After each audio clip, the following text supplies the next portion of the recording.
yo voy a hacer la presentación, ¿ok?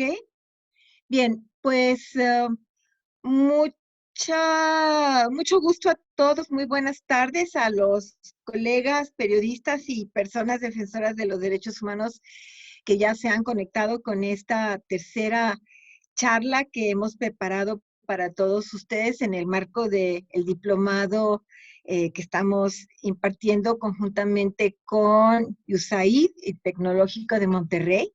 En esta ocasión tenemos la conferencia que va a impartirnos Armando Rodríguez. Armando es colega de todos nosotros porque él colaboró con la escritura del módulo 2 del diplomado y además es tutor de uno de nuestros grupos, así que nos da mucho gusto, Armando Rodríguez Luna, que nos estés acompañando en esta ocasión y que nos compartas lo que es tu experiencia dentro de CACEDE. Voy a hacer una breve presentación de Armando Rodríguez Luna para que todos lo ubiquemos. Él es coordinador de programas y proyectos en el colectivo de análisis de la seguridad con democracia, CACEDE, consultor para la Oficina de Naciones Unidas contra la Droga y el Delito, con sede en México, Centroamérica y el Caribe desde 2011. Armando tiene una maestría en Relaciones Internacionales por la Facultad de Ciencias Políticas y Sociales de la UNAM. También ha coordinado proyectos de investigación y capacitación sobre prevención de riesgos a periodistas para Freedom House y la entonces Procuraduría General de la República. Ha publicado e impartido conferencias en México y el extranjero sobre seguridad nacional, cooperación en seguridad México-Estados Unidos, combate al crimen organizado y prevención social de la violencia. Actualmente dirige un proyecto sobre fortalecimiento de capacidades a gobierno y sociedad civil para garantizar la libertad de expresión en México. Eh, eh, Proyecto conjunto entre CACEDE y USAID, y dirige un proyecto de investigación y capacitación sobre impacto de las violencias en las juventudes. Es un proyecto conjunto entre el Consejo Británico y CACEDE. Si mal no entiendo, Armando, tú nos vas a platicar sobre este proyecto de fortalecimiento para tener una interacción con todos nosotros. ¿Es correcto? Así es, Lucrecia. Gracias por Ok, la presentación. muy bien. Sí, de eso va a versar. Son principalmente dos cuestiones las que me interesa conversar con los asistentes, con los que se han conectado, y espero que se interesen en estas preguntas, sobre todo que quiero lanzar. Eh, Armando, permíteme tantito, nada más le pregunto a Ricardo si le solicitamos a todos nuestros colegas que se han conectado que desconecten su video para que no vaya a haber interferencias en la presentación, o no hay problema. Sí, No hay, no hay problema. Nosotros aquí lo podemos controlar, doctora. Entonces, digo, ok, yo aquí controlo las cámaras, no hay problema. perfecto, muy bien. Armando, discúlpame y es todo tuyo el foro. Gracias. Gracias, Lucrecia. Gracias, Ricardo. Bueno, decía que en primer lugar, pues más que una conferencia, lo que me interesa es conversar con ustedes, discutir algunas preguntas y algunos temas que me parece son importantes para entender cuáles son las condiciones de la libertad de expresión en México. ¿Por qué, a pesar de que pues, el Estado mexicano ha generado instituciones, ha generado marcos legales, principalmente a nivel federal, para prevenir, para proteger y para garantizar acceso a justicia a periodistas y personas defensoras, pues aún así persiste, pues evidentemente, altos niveles de violencia, altos niveles de riesgo, persisten las vulnerabilidades que presentan y que enfrentan, pues tanto periodistas como personas defensoras. Y estos son algunos de los planteamientos que quiero discutir con ustedes. También me interesa mucho poder conversar con ustedes acerca de la importancia de generar instrumentos que nos permitan identificar mejor, incluso con evidencia, con indicadores, cuál es el estado de la libertad de expresión en México. Sabemos que hay muchas organizaciones civiles que pues durante ya más de una década han hecho un gran trabajo, sobre todo para tratar de documentar la cantidad de agresiones, para tratar de visibilizar, cuantificar el estado de riesgo en el que muchas personas llevan a cabo el ejercicio de la libertad de expresión en México, para tratar de puntualizar y focalizar la heterogeneidad de casos que existen en el país y las diferencias que hay entre Tamaulipas, entre Sinaloa, entre Guerrero o Veracruz, solo por mencionar algunos de las entidades federativas del país. Sabemos que hay mucho trabajo de esto desarrollado, pero mi otra pregunta es, ¿qué evidencia tenemos? Es decir, ¿qué tan a detalle o qué tan profundo tenemos de conocimiento acerca justo del estado en el cual se ejerce la libertad de expresión en México? Y para ello, bueno, les he preparado una presentación en PowerPoint, simplemente como para guiar la discusión. Voy a tratar de compartirla con ustedes en un momento más. Vamos a tratar de hacerlo. ¿Ustedes la pueden ver ahora? No, Armando, no sé. ¿Si te sale habilitado el botón de compartir? No, no me aparece todavía. A ver,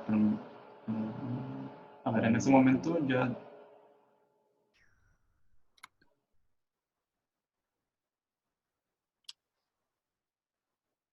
Ya, listo. Dame un segundo.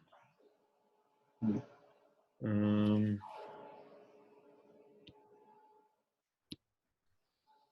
Listo. ok. Ok. Sí, entonces, como les señalaba, me interesa entonces tratar de identificar junto con ustedes cuál es la evidencia que tenemos acerca del estado de la libertad de expresión, tratar de establecer cuál es la percepción que existe sobre el riesgo que hay para ejercer plenamente este derecho y cuáles son entonces los datos, la evidencia con la cual contamos hasta el momento. En este sentido, les planteo estas dos preguntas para iniciar y me gustaría que podamos iniciar esta conversación justo con algunas observaciones, algunos comentarios de parte de ustedes. Primero, ¿qué es lo que sabemos sobre la libertad de expresión en México? Me gustaría conocer una primera impresión de parte de ustedes acerca de esta primera pregunta. ¿Quién quiere iniciar?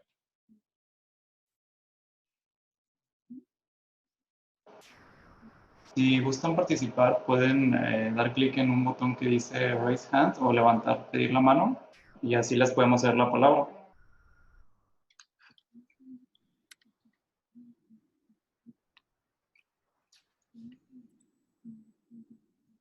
Vamos, no sean tímidas o tímidos. Ahora es un buen momento para comentar qué es lo que conocemos acerca de este tema. Tenemos en el chat ahí un comentario de Noé Fernández. Dice que es un derecho constitucional existente en nuestro país. ¿Ok?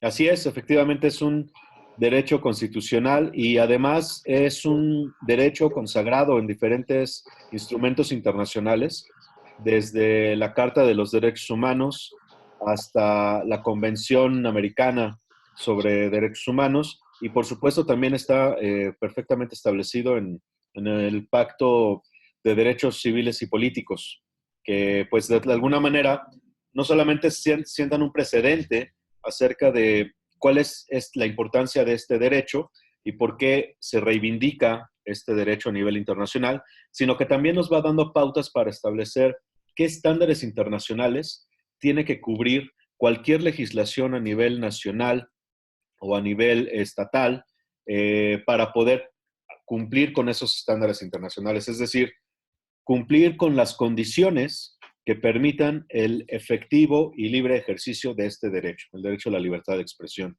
Entonces, evidentemente, sí es muy importante tomar en cuenta que debe de existir perfectamente claro y establecido en cualquier marco legal estatal, así como también debe quedar claro cuáles son los referentes internacionales que le dan vida y que le dan sustento a este derecho. Ustedes durante el diplomado han conocido justamente de estos principios, de estos estándares y de este marco legal, y han conocido también a partir de diferentes ejercicios cómo es que esto se debe de hacer efectivo. Entonces, incluso uno de los ejercicios que ustedes realizaron también versaba acerca de cómo desarrollar una carta solicitando o exigiendo a las autoridades estatales o federales que garanticen el respeto y el ejercicio de este derecho a la libertad de expresión, citando todo este marco legal nacional e internacional. Entonces, sí, es muy importante tomar en cuenta que existe este marco normativo. Pero, ¿qué más sabemos acerca de la libertad de expresión? Sabemos que es un derecho y que está consagrado en diferentes marcos legales. ¿Qué más sabemos sobre la libertad de expresión en México?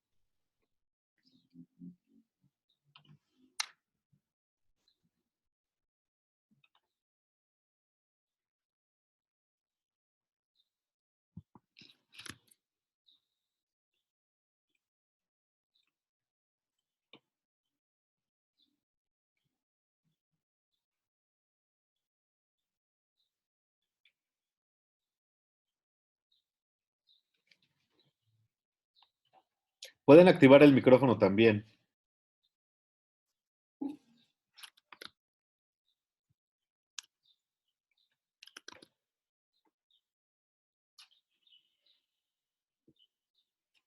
Por ahí tenemos aportación de Familia Digna. A ver, les vamos a abrir el micrófono. Adelante, Familia Digna. Hola, ¿cómo estás? Soy Laura Leal, presidenta de Familia Digna y de Avance por los Derechos de México, y también he tenido la fortuna, orgullosamente, de ser periodista independiente y ser reportera desde el 79. Bueno, con respecto a la libertad de expresión, lamentablemente comento por aquí que no se permite tanto en México. Quienes criticamos, quienes decimos, quienes señalamos, es muy, digamos, muy común el ser perseguidos o ser señalados, o también hasta a veces en que nos llaman la atención diciéndonos que somos vendidos, que somos de determinada forma de ser, para no extenderme mucho. Ojalá que algún día llegue, no solamente en México, porque este problema sé que por amigos que tengo en otros países, que esta situación persiste también en otros países. Ojalá y que sí haya una verdadera libertad de expresión en donde a quienes criticamos, pues como coloquialmente se dice, ¿no? Que aguante vara, que realmente vea sus errores, porque no solamente habemos periodistas que señalamos errores, o que, porque sí soy del pensamiento de que yo periodista o yo sociedad civil a gobierno puedo trabajar en conjunto en bien de la comunidad, pero como que no les cuadra mucho esa idea. Ya. Muchas gracias, Laura. Gracias por tu participación.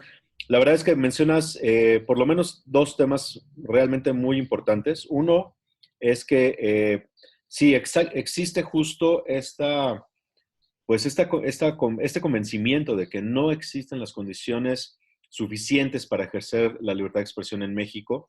Quizá el dato más constante que tenemos presente en diferentes lugares como medios de comunicación, conversaciones con colegas, tiene que ver con las agresiones, con la violencia, con el estado incluso de miedo que persiste en muchos lugares del país, derivado de muchas actividades, tanto de agentes del gobierno, ya sea a nivel municipal, estatal o federal, de instituciones de seguridad y de las Fuerzas Armadas, de las actividades también, por supuesto, de la delincuencia organizada, en algunos casos, sobre todo con personas defensoras de derechos humanos, quizás son quienes más enfrentan agresiones derivadas de las empresas privadas, particularmente aquellas que llevan a cabo diferentes actividades relacionadas con la extracción de recursos naturales o con el ocupamiento de diferentes lugares para desarrollar destinos turísticos y demás. Es decir, tenemos un contexto muy diferenciado y muy heterogéneo, en donde hay actores y factores que inciden sobre este estado de complicado y complejo para ejercer la libertad de expresión en México. Sabemos muy bien esto y, sin embargo, a mí un poco más adelante les voy a plantear algunos elementos y algunos datos como para tratar de aterrizar y profundizar más en esto que les comentaba, los actores y los factores que inciden sobre el ejercicio de la libertad de expresión en México, esencialmente para limitarlo, para restringirlo o incluso para inhibirlo totalmente. El otro tema, Laura, que tocas, que me parece muy importante también, es el internacional. Justo existen a nivel internacional dos organizaciones, quizás las más conocidas y reconocidas, que miden el estado de la libertad de expresión en el mundo. Una es Freedom House, la otra es Reporteros Sin Fronteras. Ambas organizaciones publican índices anuales y reportes que documentan toda esta medición. Y una de las cosas que se ha justamente identificado en los últimos 10 años, sobre todo, es un retroceso en el ejercicio de este derecho a nivel internacional. Llama la atención que en países en donde se afirman y se autoidentifican como democráticos, es en muchos de estos países en donde las regresiones al ejercicio de este derecho son más evidentes. Quizá Estados Unidos, y desde el gobierno de Donald Trump se percibe justo un retroceso muy importante principalmente por la diatriba, por la forma en la cual este presidente estadounidense actual no valora y no respeta no solamente el ejercicio de la libertad de expresión, sino particularmente el de la libertad de prensa. Está en constante conflicto con diferentes medios de comunicación. Ha establecido prácticamente o ha identificado a Twitter como una plataforma de comunicación directa con la población, pero particularmente esa comunicación pasa por desdeñar o desacreditar el ejercicio profesional de la prensa. Entonces, es un caso muy interesante que valdría la pena profundizar en otro momento sobre ello. En América Latina, pues países como Brasil, como Argentina, quizá que tenían ciertas condiciones para un ejercicio sobre todo de medios de comunicación relativamente plural, relativamente libre, pues también ha tenido regresiones importantes y los casos más fuertes de constricción de la libertad de prensa sin duda son Venezuela, Nicaragua, El Salvador, Honduras, países que sin duda alguna pues enfrentan situaciones muy complicadas para el ejercicio de la libertad de expresión. México, lamentablemente, no es una excepción, pero tampoco es un caso similar a los que he señalado. Y en este sentido, a mí me gustaría avanzar con ustedes, antes de seguir con la siguiente pregunta, en presentarles algunos de los elementos que me parece es importante considerar para tener claro cuál es la perspectiva y la panorámica que existe en México para el ejercicio de la libertad de expresión y qué lo va a distinguir de estos países. Primero, bueno, quizá los altos niveles de precariedad laboral de personas periodistas y personas defensoras de derechos humanos. Sabemos que pues una cantidad importante, quizá el 90% o una cifra cercana a ello, de personas periodistas carecen de contratos laborales, carecen de acceso a prestaciones, a servicios médicos, carecen de muchos elementos que en términos laborales les permitirían tener una mayor certidumbre en este sentido, pero también les permitiría tener una mayor sensación y percepción de seguridad individual, de seguridad laboral. Y lamentablemente, pues estos índices de precariedad laboral han sido pues prácticamente históricos entre el gremio, entre la población de periodistas. Y las personas defensoras de derechos humanos transitan por algo muy similar, por razones diferentes, mientras los periodistas regularmente trabajan y están asociados todavía a una cantidad importante de medios de comunicación. Cada vez hay más oferta de medios alternativos, cada vez hay más ofertas de plataformas digitales como para poder desarrollar el ejercicio periodístico, pero aún así no generan mejores condiciones laborales. Y las personas defensoras de derechos humanos trabajan regularmente en organizaciones civiles que por su naturaleza, además de ser pequeñas, pues tienen muchos problemas para mantener una estabilidad financiera y económica para desarrollar sus actividades. Entonces, en términos generales, periodistas y personas defensoras comparten ciertos niveles de precariedad laboral. También existe bajos niveles en México de credibilidad hacia el ejercicio periodístico por parte de la sociedad y también hacia la defensa de los derechos humanos. Ya lo señalaba Laura, regularmente se asocia al periodista hacia elementos de colusión o incluso de corrupción, porque aceptan dádivas, porque son sobornables, porque son chayoteros, como es la palabra más coloquial. Lamentablemente también en este inicio de gobierno a nivel federal se ha recurrido a otras palabras para desacreditar a la prensa. Se le llama prensa fifí, se le llama prensa chayotera, en fin. Ha habido de manera constante desde las autoridades políticas un descrédito hacia la prensa, y entre la población en general persiste también esta idea de que los medios de comunicación o los periodistas están vendidos hacia el poder. Así, sin mayor cortapisa, sin mayor profundidad, solamente se hace ese tipo de señalamiento. Todo esto que está ahí presente en la narrativa y en el imaginario colectivo, sin duda genera un nivel y un ámbito de riesgo y de vulnerabilidad hacia las personas que ejercen la libertad de expresión, ya sea en el periodismo o en la defensa de derechos humanos, y evidentemente esto vuelve mucho más fácil que sean blancos de diferente tipo de agresiones. Otra de las cuestiones que persisten entre tanto periodistas como personas defensoras son los bajos niveles de profesionalización. Y aquí vale la pena señalar que dos cuestiones. En los 80 del siglo pasado, se llevaron a cabo unos primeros ejercicios de encuestas para tratar de identificar cuáles eran los niveles de profesionalización y capacitación entre periodistas especialmente, y se identificaba que la mayoría carecía de estudios universitarios. 10 años después, se identifica un incremento en la cantidad de personas periodistas que sí tenían estudios universitarios, y esto afortunadamente ha ido creciendo. Sin embargo, estos estudios universitarios no están dedicados específicamente a lo que es el ejercicio periodístico. Es decir, hay muy pocas universidades en el país que tienen como formación profesional el periodismo como tal. Existe la carrera de comunicación, pero no la de periodista como tal. Son contadas las instituciones que desarrollan este tipo de formación profesional. Regularmente, quienes se dedican al periodismo, en cualquiera de sus actividades o géneros, acuden evidentemente a la capacitación, acuden a diferentes tipos de especialización y van construyendo justamente una formación profesional de esa manera. Sin embargo, no son la mayoría.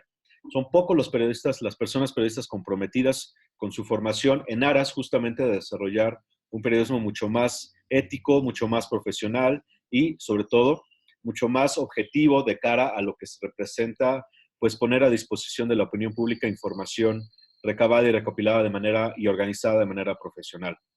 De igual forma, y en otro sentido, las personas defensoras de derechos humanos tienen que enfrentar también un descrédito debido a que en la sociedad en general se tiene la idea de que los derechos humanos defienden a los criminales. Y esto es un discurso que también ha sido sostenido por diferentes autoridades políticas, y esto también, así como los niveles de credibilidad son bajos, esto abona justamente a esos bajos niveles de credibilidad y abona también a que incluso desde la sociedad en general, pues no se considere necesario o incluso se considere una pérdida de recursos el dedicar instituciones y, por supuesto, recursos públicos a proteger y garantizar la vida de las personas periodistas y defensoras de derechos humanos. A mí me ha tocado escuchar de manera común en diferentes partes del país gente que se cuestiona el por qué hay regímenes específicos y especiales como un mecanismo de protección, como una fiscalía especializada. Si funcionan o no, eso no les interesa en general, pero es por qué hay este tipo de regímenes especiales para estas personas y por qué para mí no. Entonces, hay un descrédito, hay un bajo nivel de credibilidad. Se considera a veces innecesario dedicar recursos para prevenir, proteger y garantizar justicia a periodistas y personas defensoras. Los altos niveles de impunidad, que si bien no son propios de ustedes, de periodistas y personas defensoras, de nosotros, pues en realidad son con más altos niveles de porcentaje en términos de impunidad en delitos contra la libertad de expresión. Y pues en gran medida no hay un incentivo político, no hay una forma de garantizar que las autoridades políticas vean una necesidad de reducir los niveles de impunidad, porque en términos políticos no representa una renta, no representa una ganancia.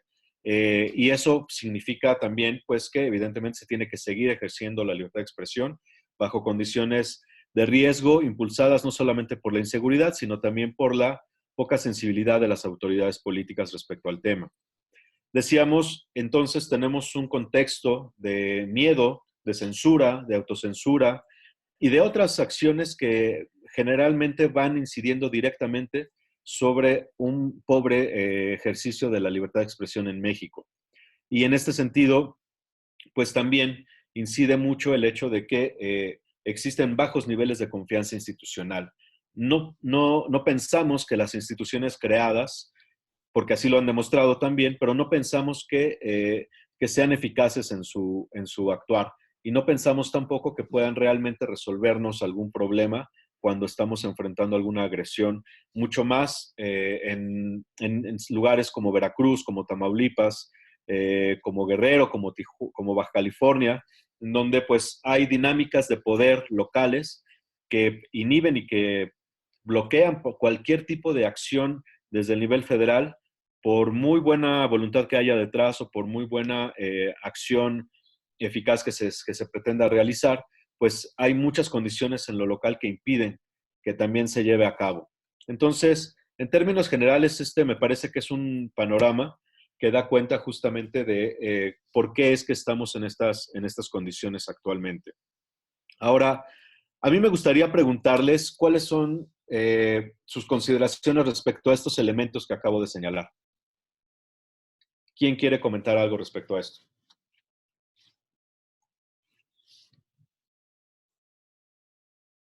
Armando, Sí. soy Lucrecia. Juan Noé Fernández mandó un mensaje, escribió un mensaje antes de que tú dieras esta presentación un poco más extensa y está muy relacionado con lo que tú has tocado. ¿Lo puedes leer o te lo leemos para que puedas también darle respuesta? Está relacionado con lo que nos has expuesto, ¿sí? Sí, a ver, aquí tengo, Dice, no tengo acceso al micrófono. Te lo leo. Dice, no Sí, tengo acceso. Ah, ok, muy bien. aquí lo tengo. Sí, dice, no tengo acceso al micrófono, pero en relación a las preguntas planteadas, efectivamente hay un marco normativo a nivel mundial. La libertad de expresión es un derecho humano natural. En México está acotada por la descomposición política y social. Se ha venido coartando cada vez más porque se ha distorsionado tanto el ejercicio gubernamental como el del amplio sector privado. Las empresas mediáticas también lastiman ese derecho.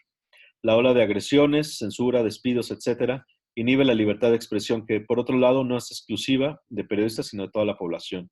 Hay mucho por analizar y discutir al respecto. Las condiciones han empeorado.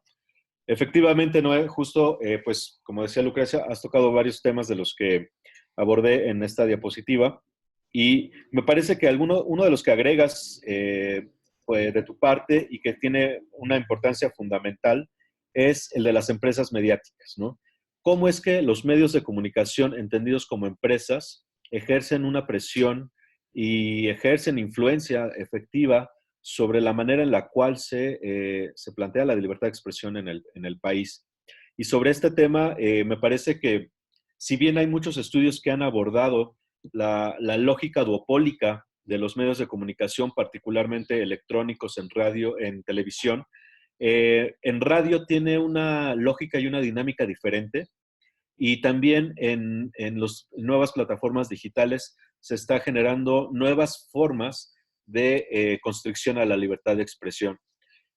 Partiendo rápidamente solo por tocar el tema del duopolio, particularmente televisivo, sabemos perfectamente sus características, creo que sobre eso se ha analizado bastante desde la academia y también desde las organizaciones civiles, y me parece que en ese sentido, pues vamos a ver en el futuro cercano, es decir, en los próximos 5 años, cambios interesantes en la manera en la cual los medios de comunicación tradicionales como la televisión empiezan a cambiar la manera en la cual ejercen la libertad de expresión, pero también la inhiben. Solo por dar un dato, y abordaremos en otro momento seguramente un tema como este, por dar un dato, Televisa ha tenido que recurrir a una alianza con Netflix porque le ha sido imposible competir en las nuevas plataformas digitales, no solamente de cara a los nuevos contenidos, sino evidentemente también a las características del mercado y de la demanda que hay entre nuevas generaciones que piden otro tipo de programación. La manera en la cual esta alianza genera sin duda alguna una disminución de poder por parte de Televisa en lo que se refiere a la generación de contenidos. Sin embargo, Netflix no es que sea una plataforma que garantice la pluralidad y la diversidad en términos culturales o en términos sociales o en términos ideológicos. Netflix también ha sido cada vez más analizado, particularmente en Europa, sobre la manera en la cual también genera contenidos bajo un mismo mainstream o una misma plataforma ideológica y de valores que promueve condiciones culturales específicas y que no necesariamente se convierte en una plataforma, repito, que promueva el pluralismo en términos culturales. Entonces, hay cambios ahí, pero no significa que sean mejores y que abonen a una libertad de expresión en términos específicamente culturales. Por otra parte, Noé Juan no está, y Camelia Muñoz también aquí nos ha compartido algo. Dice, vemos que desde las autoridades se lleva a cabo el descrédito hacia defensores y medios de comunicación y sus reporteros. Exactamente. Ahorita tocamos ese tema, Camelia, que lo abordé en la diapositiva.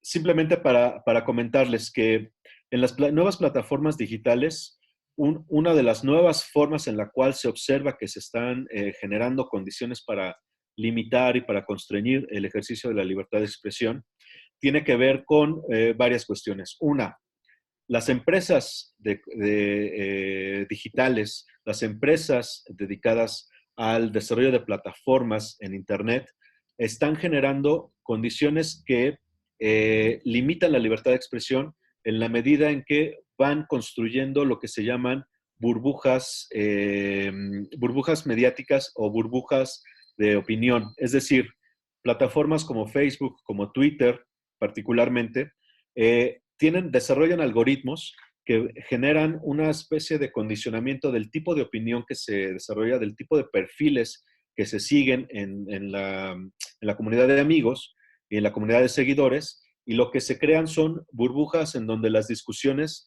se vuelven sumamente endogámicas. Es decir, en estas discusiones en las comunidades virtuales de redes sociales se generan sobre todo debates en torno a los mismos temas y bajo la misma perspectiva, ya sea ideológica, ya sea teórica o ya sea social. Y esto lo que va aumentando sobre todo es que si bien más usuarios discuten sobre lo mismo, están discutiendo bajo los mismos términos y eso empobrece mucho la pluralidad de ideas y el flujo de información.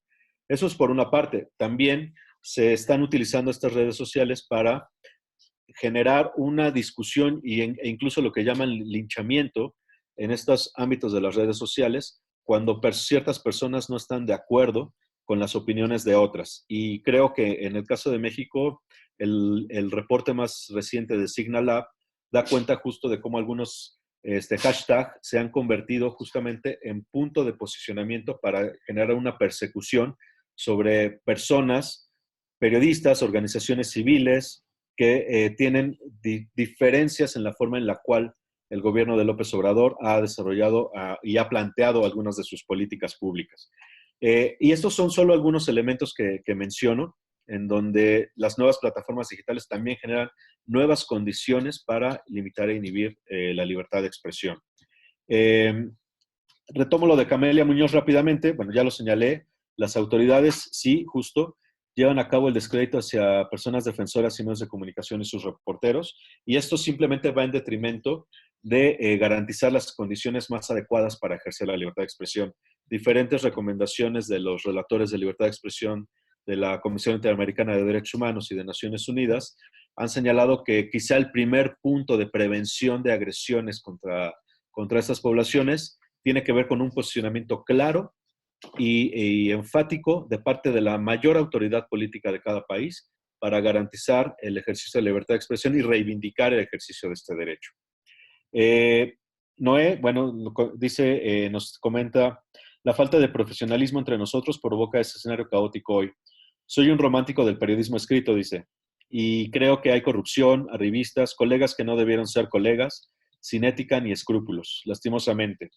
Creo que el 1 de julio de 2018 hubo un voto por un nuevo gobierno, pero también contra nosotros, contra esa clase de periodistas y periodismo. Sí, sin duda, me parece, Noé, que existe dentro de la población de periodistas también una sensación de que hay muchos pues, compañeros que están en este ejercicio periodístico llevando a cabo actividades para las cuales pues no solamente no están capacitados o no tienen profesionalización, sino que simple y sencillamente no tienen vocación. Y eso, incluso de la voz de muchas personas periodistas que he tenido oportunidad de entrevistar en diferentes partes del país para proyectos distintos, como los que se señalaba en mi semblanza, me han señalado que incluso esta cuestión también genera riesgos, también genera vulnerabilidades, también genera muchas condiciones como para evitar que exista un libre ejercicio del periodismo en particular. Lamentablemente, estas personas que están en el periodismo sin vocación, sin capacitación y sin profesionalización también son las más fácilmente cooptables, las más fácilmente corrompibles y las que en un momento dado, pues evidentemente ponen en mayor riesgo a aquel periodista que está perfectamente claro acerca de su orientación ética, acerca de su orientación profesional, o como diría Noé, acerca de su orientación romántica sobre el ejercicio del periodismo escrito. Entonces, sí, sin duda ese es un tema importante a tomar en cuenta. Aida Maltrana nos comenta, este momento es complejo. La sociedad civil también se involucra en la responsabilidad de la profesionalización del periodismo, ya que en general discriminar información falsa de verdadera. Por otra parte, hoy está polarizada políticamente y parece la apreciación de los periodistas va dirigida a estas posturas y no a su labor periodística.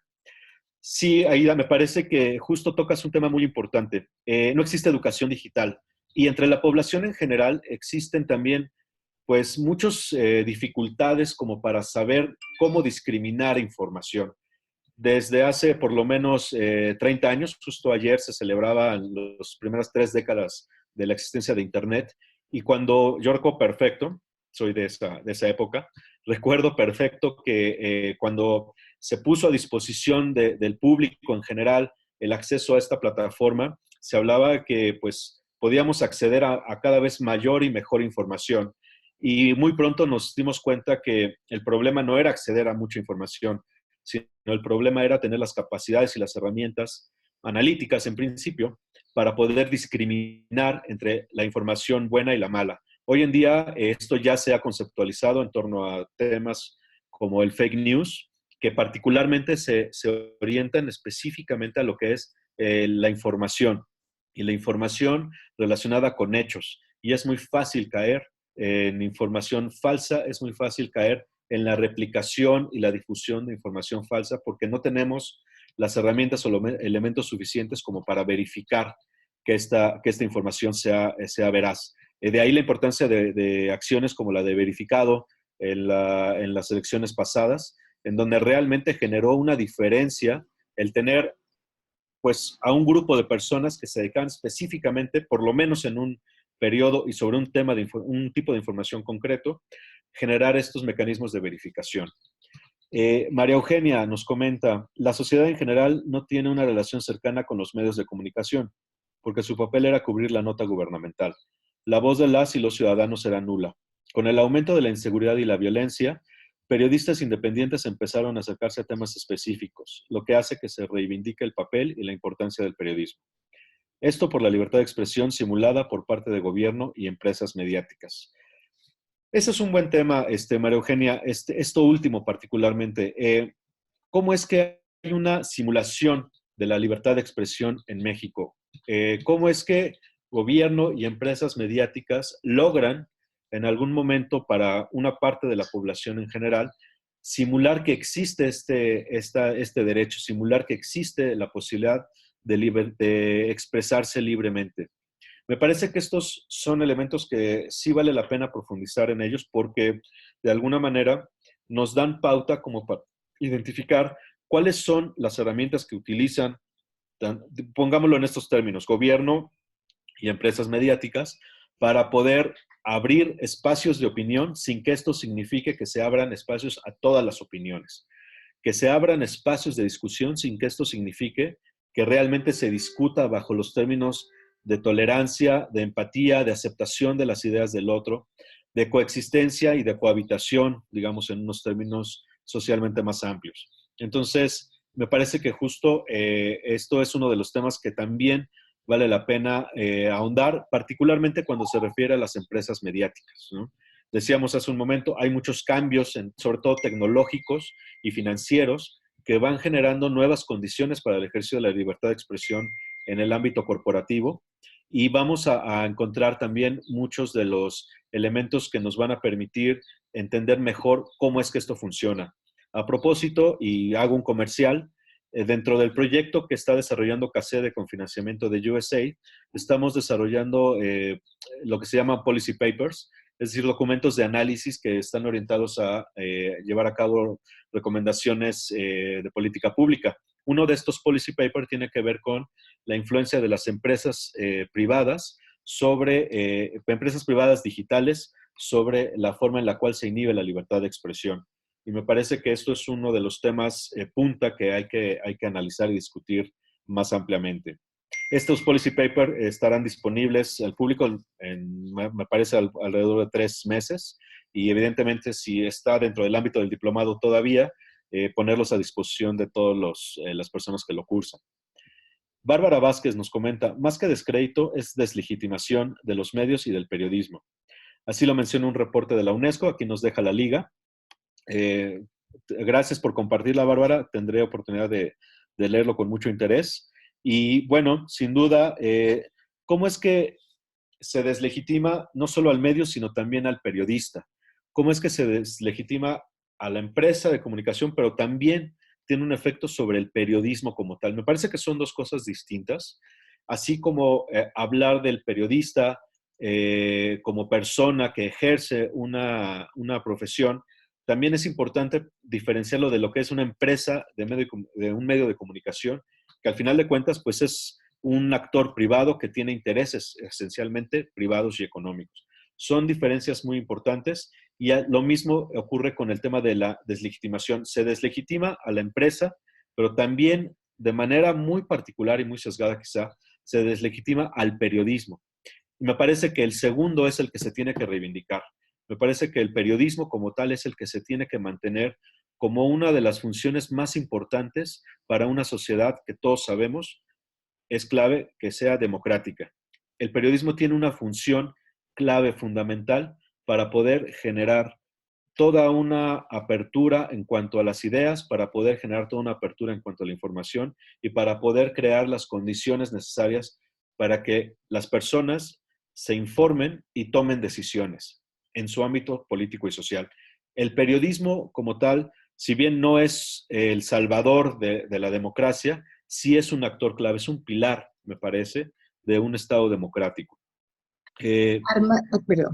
Sí, María Eugenia. Discúlpame, Armando, no termina, porque te quería comentar, nos quedan 12 minutos de tiempo, y sabemos que tienes más filminas para tu presentación, también hay más intervenciones, está Rocío Gallegos, ¿verdad? Entonces, te quisiéramos pedir si ajustas el tiempo de lo que resta de tu presentación y las respuestas a estos 12 minutos.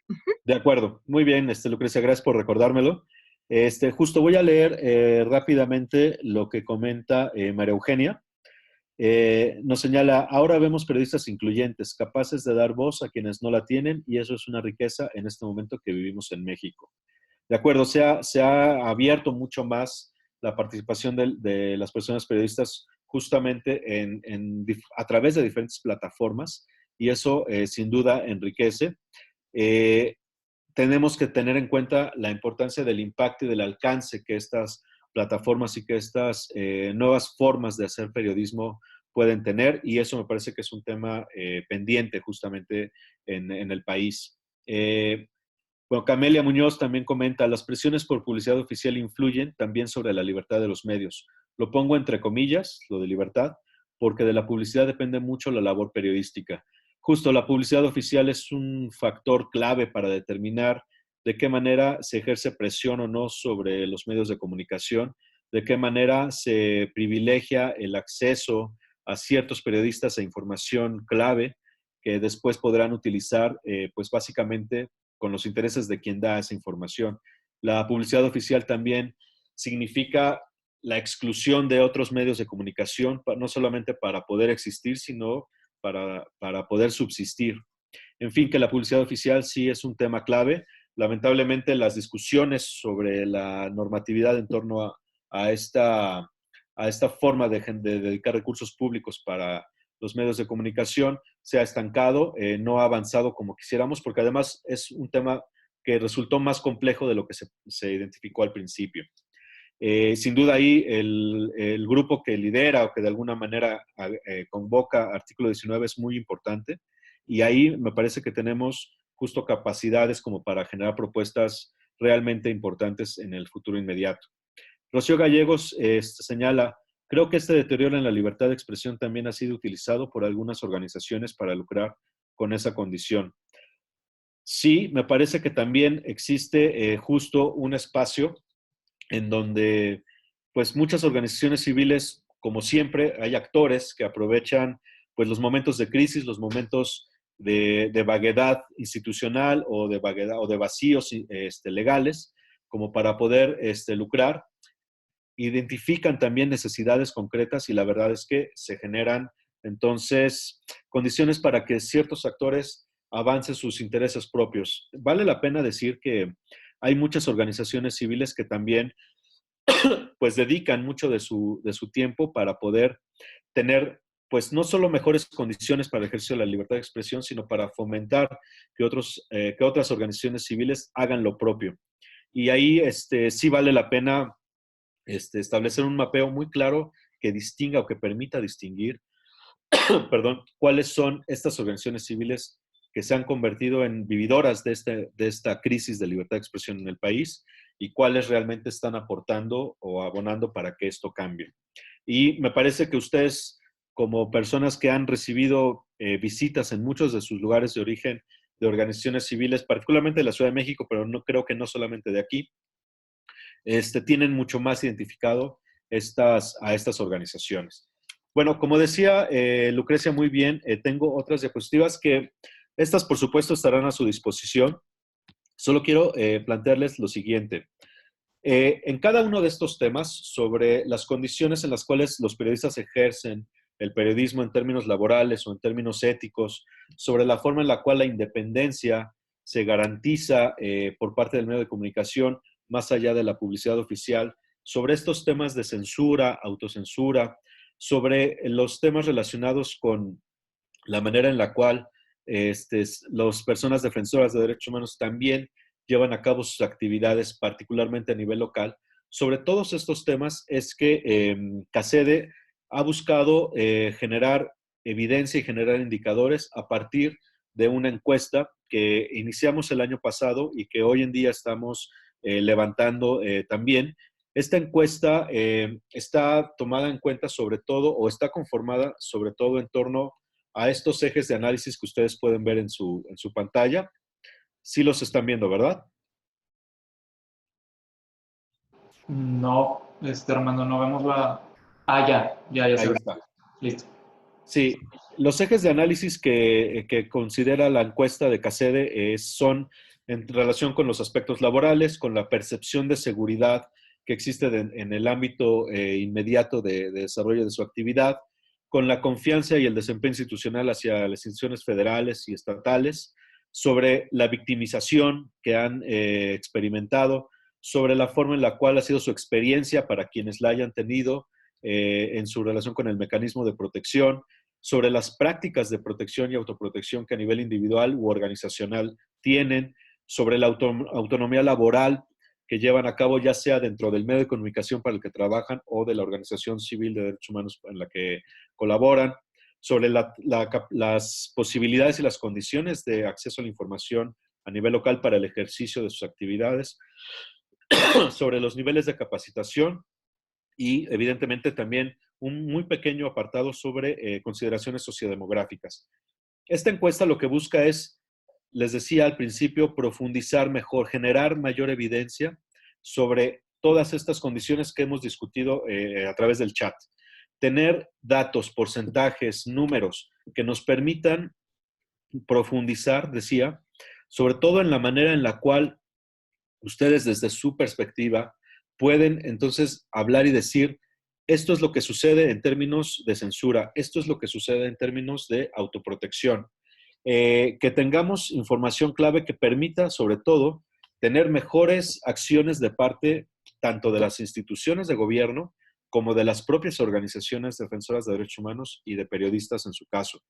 Solamente por darles algunos datos de la encuesta de 2018 y que pretendemos dar continuidad y seguimiento en esta encuesta de 2019, y con esto voy a cerrar, voy a mencionar solamente 3 rubros. El de victimización es uno de ellos. Como ustedes pueden ver, de acuerdo a los datos del año pasado, el 82% de las personas periodistas y defensoras que se encuestaron fueron víctimas de intimidación por hacer su trabajo. El 77% sufrió acoso, el 65% sufrió amenazas y el 34% padeció violencia física. Tan solo, y el 29% fueron privados ilegalmente de su libertad. Solo por dar este dato, esto nos permite identificar o focalizar hacia qué tipo de agresión se tienen que generar acciones específicas. Si el de intimidación es el que más sucede a nivel general, pues sobre este tipo de condiciones es que se tienen que trabajar. ¿Cómo disminuir los niveles de intimidación que sufren personas periodistas y defensoras de derechos humanos? Estos datos nos permiten, sobre todo, decíamos, focalizar, pero son datos que provienen justamente de la voz de ustedes mismos. Y eso nos da también una pauta como para poder focalizar no solamente por población, sino también por ubicación geográfica. En algunos lugares será mayor la intimidación, en otros lugares será seguramente las amenazas, y esto va a tener también consecuencias en cuanto a focalizar también hacia, repito, cuestiones geográficas, las acciones que se lleven a cabo. Por darles otro dato que me parecía interesante, es que, por ejemplo, solamente 10.9% de periodistas y personas defensoras de derechos humanos que sufrieron alguna agresión acudió al mecanismo. 20.3% de periodistas y personas defensoras consideran que la protección ha mejorado de aquellos que acudieron al mecanismo, y de aquellos que acudieron al mecanismo, el 41% considera que sigue igual. ¿Qué dice eso del desempeño institucional del mecanismo en particular? ¿Qué dice eso específicamente de cómo es que el mecanismo tendría que mejorar? ¿Qué es lo que tiene que mejorar en particular? Hay más datos dentro de la encuesta que nos permiten arrojar algunas respuestas tentativas y que en el seguimiento de este año, en la encuesta que en este año estamos levantando, nos permitirá afinar mucho más el conocimiento sobre este tema. Aquí hay más datos sobre el eje de autoprotección, más datos sobre el de acceso a justicia, también datos, acá tenía otros datos acerca de la censura. En fin, que en cada uno de estos ejes hemos generado una serie de información y de indicadores que con el seguimiento, repito, de este año podremos tener también mejores elementos como para poder abonar hacia la construcción de instituciones que garanticen el acceso a la libertad de expresión. Entonces, estos son los elementos que yo quería compartir con ustedes y que, pues, de alguna manera hemos logrado, pues, discutir aquí. Me gustaría saber si alguien tiene, y si hay tiempo, por supuesto, de alguna opinión al respecto, en lo que yo puedo regresar al menú. Armando, ¿Sí? soy Lucrecia. Desafortunadamente estamos prácticamente con el tiempo encima, nos quedan 2 minutos.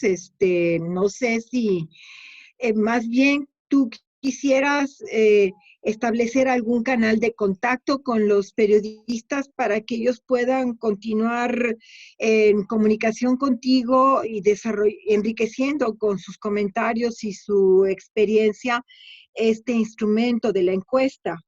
Así es.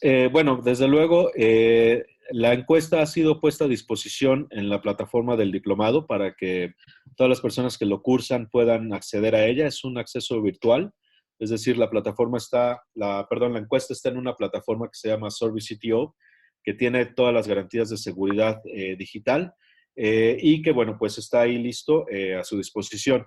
Cualquier duda, cualquier cuestión sobre la presentación que realicé, sobre los comentarios que hice a partir de la discusión con ustedes en el chat, pueden estar en contacto conmigo a través del correo armando.rodriguez@cacede.org.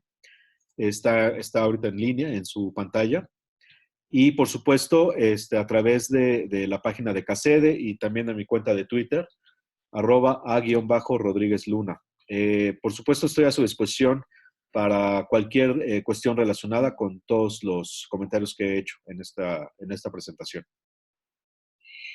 Bien, Armando, pues lamentablemente el tiempo siempre es insuficiente, sobre todo cuando se tocan temas tan importantes y de tanta actualidad y tan sensibles para nuestros colegas periodistas y personas defensoras.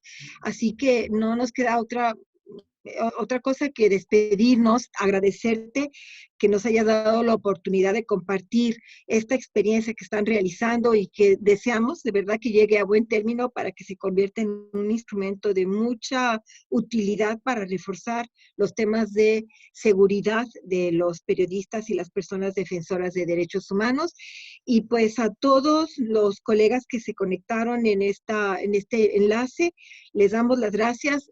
Esta conferencia se ha grabado y como lo hemos hecho en las anteriores, se subirá a la plataforma para que los que no pudieron hacerlo o los que la vieron, la escucharon y quieren regresar a ella, puedan consultarla.